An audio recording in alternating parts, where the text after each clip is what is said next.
At dawn on August 7, 2025, the tranquil wheat fields of the Zaporizhia Plain in eastern Ukraine erupted into chaos. Without warning, Russia hurled a steel fist into the heart of occupied territory. 50 T-90M main battle tanks, 70 BMP-3 armored carriers, and over 600 troops laden with weapons, ammunition, and fuel. Their mission, fortify a captured base and turn it into a launch pad for a deeper strike into Ukraine's heartland. From the Kremlin's war rooms, the move seemed unstoppable. An armored spearhead meant to break Ukraine's will before the first shot was fired. But to Kiev's commanders, watching every movement in real time, it was the perfect kill box waiting to be closed. Then, the counter-strike began. Low-buzzing drones skimmed the fields, weaving between irrigation ditches. Civilian motorcycles, stripped and rebuilt into nimble war machines, fanned out like predators.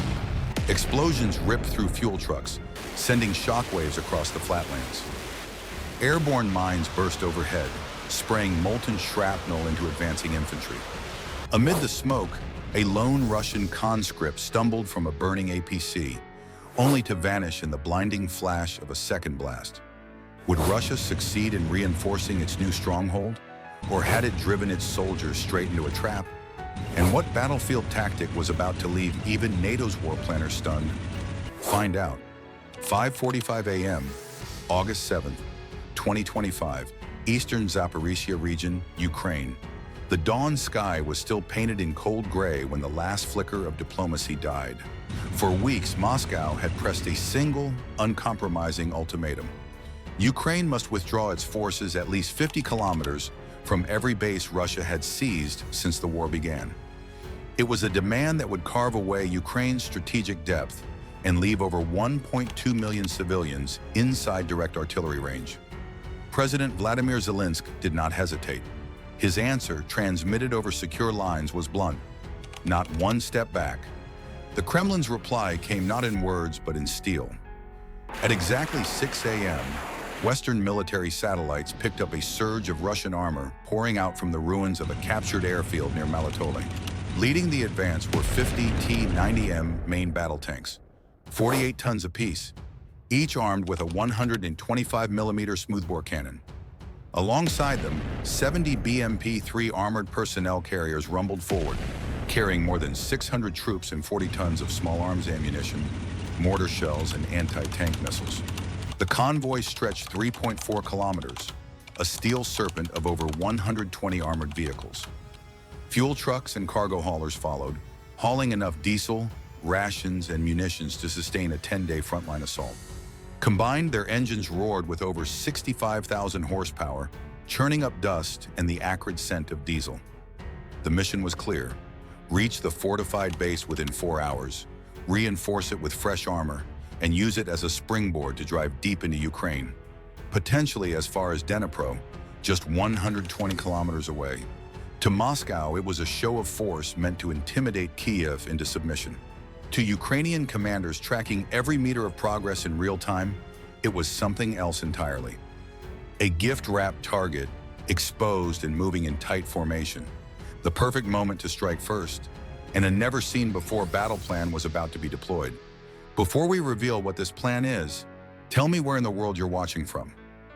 6:12 a.m., August 7th, 2025. Dnipro, Ukraine. Deep beneath the city, inside a reinforced underground operations center, Ukraine's top military minds gathered in the War Council chamber. The air was thick with urgency. Fresh intel from satellite and forward scouts confirmed it. The Russian convoy was advancing at 28 kilometers per hour, holding tight formation, more than 120 armored vehicles strong. If they reached the seized base, they would turn it into a fortress capable of launching strikes into 3 Ukrainian regions within hours. At the head of the table sat General Mikhailo Havlenko, commander of Ukraine's southern defense sector. His eyes swept over the satellite feed projected on the wall, tank icons crawling westward, fuel trucks glinting in the early light. He gave a single decisive order: "We hit them before they dig in." The room erupted, not in chaos but in precise coordination. Secure comms lit up. Orders flashed to forward airstrips and mobile launch crews. The battle plan would unfold in 2 relentless phases. Phase 1, reconnaissance, 20 long-range UAVs, each fitted with high-resolution thermal optics and encrypted live-feed transmitters, would launch immediately. Flying just below radar detection, they would map every vehicle, every gun position, every vulnerable fuel truck in the convoy. Phase 2, disruption. 80 low-cost, high-lethality suicide drones, built for less than $4,000 each, would carry 12-kilogram shape-charged warheads capable of punching through 650 millimeters of rolled homogeneous armor. Their mission, smash the convoy's cohesion, ignite its fuel supply, and sow panic before Ukraine's ground strike even began. This wasn't just a counterattack. It was a calculated gamble to erase a major Russian offensive before its first shell could be fired. And at that moment, the clock was ticking toward impact. What do you think about the unprecedented plan to use motorbikes in the battlefield? 6:28 a.m., August 7th, 2025, Eastern Zaporizhia region. The wheat fields trembled as the first wave of Ukraine's suicide drones rose into the air, 80 in total. Each was roughly the size of a motorcycle, weighing just over 35 kilograms, skimming at 140 kilometers per hour, barely 5 meters above the ground, to slip under Russian radar sweeps. These weren't sleek NATO factory models.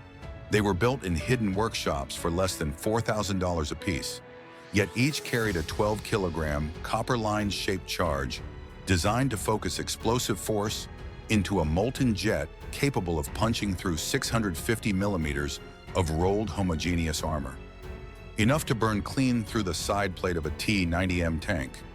At 6:32 a.m., Russian forward gunners finally spotted the swarm. Defensive fire erupted in jagged bursts. 30-millimeter autocannon fire from BMP-3s, streams of 7.62-millimeter tracers from mounted PKM machine guns. But the drones came in too fast, too low, too many. The first impact slammed into the lead BMP-3. The explosion's shockwave was so violent, the 18-ton vehicle was lifted off the ground and rolled onto its side. 3 more drones zeroed in on a cluster of Ural trucks, hauling 5,000 mortar shells. The detonation ignited a rolling blast wave that ripped through a 200-meter stretch of the convoy, killing or wounding more than 40 Russian soldiers in an instant. Phase 2 followed almost immediately, the flying mines. From a launch point 11 kilometers north, 40 modified quadcopters lifted into the sky, each carrying a TM-62 anti-tank mine strapped beneath its frame. The mines, weighing 9.5 kilograms with 7.5 kilograms of TNT, were flown deliberately slow at 7 meters altitude, baiting Russian gunners into firing. The moment a bullet struck, the mine's pressure fuse triggered, creating an airburst that sprayed molten shrapnel across a 30-meter radius. The psychological impact was devastating. One mine detonated above a dug-in rifle platoon, killing 13 soldiers instantly. Another tore through a group of infantry trying to reload RPG launchers, shredding them where they stood. Every time the Russians shot down one of these drones, they paid for it in blood. Within 6 minutes, the once disciplined Russian column was collapsing into chaos. 11 vehicles burned fiercely, including 2 fuel tankers whose ruptured reservoirs spilled rivers of flaming diesel across the roadside. BMP swerved off-road into irrigation ditches. Tank crews abandoned their machines under the mistaken belief they were under direct artillery fire. From the underground command center in Dnipro, Ukrainian commanders watched the live thermal feed. What had been a spearhead of 50 tanks, 70 APCs, and hundreds of troops was now a stalled, burning mess. And while the air still buzzed with surviving suicide drones hunting for fresh targets, Ukraine's second strike force was already throttling toward the fight. 200 motorcycles, each carrying armed infantry, ready to finish the job. Don't leave yet. See how motorcycles are used by Ukrainian soldiers in the war. 6:41 a.m., August 7th, 2025. Eastern Zaporizhia region. The acrid smoke of burning armor still hung low over the fields when a new, sharper roar cut through the haze, the high-pitched, relentless scream of motorcycle engines. Out from behind a low earthen ridge, 200 military-grade dirt bikes burst into view, each carrying 2 Ukrainian soldiers, a driver and a gunner. These were not ordinary patrol bikes. Weighing just 145 kilograms, with reinforced suspension, they could leap from 0 to 60 kilometers per hour in under 5 seconds, claw up 40-degree slopes, and snake through terrain that would bog down any armored vehicle. Their fuel economy was a weapon in itself, over 300 kilometers of range on a single 14-liter tank. Perfect for lightning raids deep in contested ground. The force split instantly into 3 wings. Wing 1, 80 bikes, charged down the southern flank, hugging the black smoke curtain from burning BMPs. Wing 2, 60 bikes, looped wide to the north, vanishing into tree lines to mask their movement. Wing 3, 60 more, accelerated hard, circling behind the convoy to sever its escape route. Each gunner was armed for armor killing, RPG-26 anti-tank rockets, Malutka P wire-guided missiles capable of piercing 400 to 460 millimeters of armor, and Barrier Vi laser-guided missiles that could punch through 800 millimeters, enough to kill a T-90M head-on. 6:46 a.m., Wing 1 struck first. From just 280 meters, an anti-tank missile slammed into a T-90M's engine block. The fuel cell detonated, launching the nearly 12-ton turret 9 meters into the air before it crashed back upside down. In 4 minutes, the southern flank lost 7 vehicles, including 3 main battle tanks. Wing 2 met heavier resistance. A BMP-3 autocannon spat 200 rounds per minute, killing 4 Ukrainian riders. The survivors hit back with precision, destroying 5 APCs in under 3 minutes. One RPG-26 kill came at just 23 meters, close enough for the gunner to feel the heat of the blast. 6:50 a.m., Wing 3 delivered the killing blow. 2 fuel trucks, each carrying 18,000 liters of diesel, went up in twin fireballs after being struck by tandem ATGMs. The flames climbed 45 meters high, engulfing 3 APCs and 2 cargo trucks loaded with 7,000 mortar rounds, killing at least 28 Russian soldiers instantly. By 6:55 a.m., the battlefield was unrecognizable. 21 armored vehicles destroyed or disabled, 4 fuel trucks burning, more than 110 Russian troops dead. The once formidable column was no longer moving, it was trapped. The motorcycles wheeled into tight arcs, their engines snarling as they boxed the Russians in. Dismounting, the gunners moved between burning wrecks, clearing out survivors with grenades and automatic fire. The live drone feed confirmed it. The kill zone was sealed. It was the perfect setup for Ukraine's final phase: total encirclement and mass capture. 6:57 a.m., August 7th, 2025, Eastern Zaporizhia region. The Russian convoy was no longer an advancing spearhead. It was a trapped animal, encircled and bleeding. From the east, 120 mechanized infantry soldiers advanced behind the smoking hulks of knocked-out BMPs, rifles leveled, movements crisp and synchronized. From the north and south, motorcycle units closed in, tightening the noose. What had been a 1.4-kilometer kill zone was shrinking by the minute, now less than 500 meters across. Inside the ring, Russian soldiers were breaking. Many had already thrown down their helmets and body armor, desperate to run faster. Intercepted radio chatter told the rest of the story. Frantic calls for artillery support that would never come. Their guns were out of range, and reinforcements were blocked by burning wreckage. 7:03 a.m., the final blow landed. Ukrainian mortar teams, positioned 1.2 kilometers away, began a methodical bombardment with 82mm high-explosive rounds, each guided by live drone feed. Every shell struck within 5 meters of its target. 3 more APCs were reduced to twisted steel, and the last pockets of Russian troops were driven into a shallow depression near the tree line. Right into the encirclement. 7:08 a.m. It was over.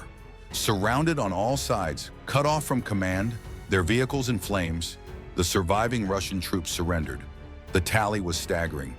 29 armored vehicles destroyed, including 9 main battle tanks, 4 fuel trucks, and 7 ammunition carriers detonated.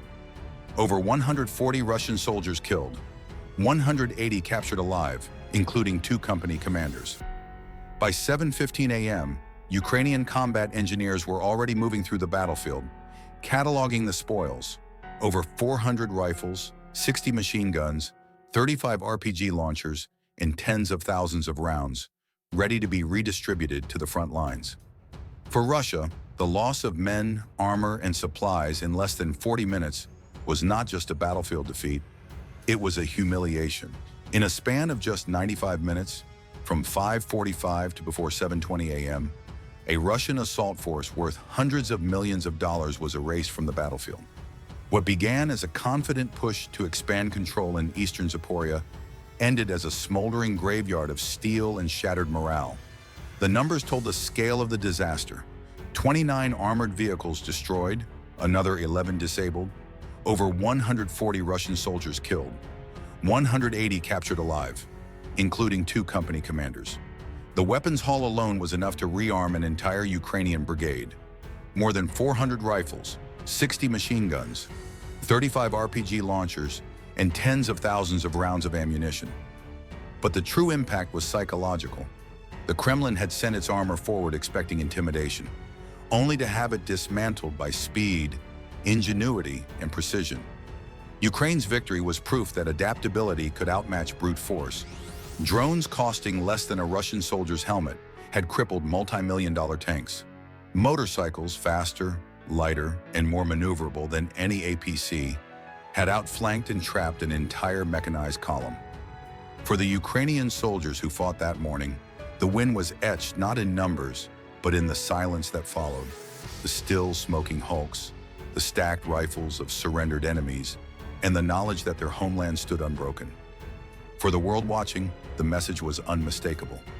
Wars are not decided solely by the size of one's arsenal, but by the will and ingenuity of those prepared to defend their soil at any cost. Please support us by liking and subscribing to the channel so we can always bring you the latest updates.